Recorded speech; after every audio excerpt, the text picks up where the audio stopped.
আসসালামু আলাইকুম। যারা মনে করেন বিদেশ একদম সহজ, তাদের জন্য এই ভিডিওটা। যারা বিদেশ আসতে চান তাদের জন্য। আসলে আমাদের বাংলাদেশে যখন সালাম আলাইকুম কে ফলাল কই হাবিবি শেখ বার হিন্দি বা বাংলাদেশি ভাই, কি অবস্থা ভাই, ভালো আছেন? এইভাবে ভাই সারাদিন রাখতে হয় না ছাগলগুলো বাহিরে?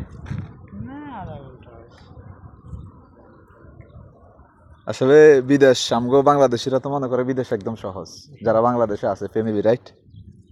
কিন্তু দেখেন, এটা হচ্ছে বিদেশ।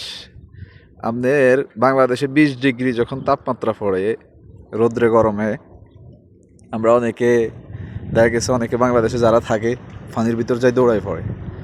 আর সৌদি আরব এরকম একটা মরুর দেশ, এখানে আমরা আসার পরেও 54 ডিগ্রি তাপমাত্রার ভিতরেও অনেক সময় দাঁড়া দাঁড়া ছাগল চড়াইতে হয়, ওটার সাথে যাইতে হয়, ঠিক নি ভাই?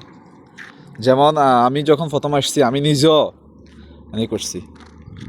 এটা হচ্ছে বাস্তবতা, হচ্ছে এটা। তো ভাই এই কাজ কতদিন পর্যন্ত করতেছেন?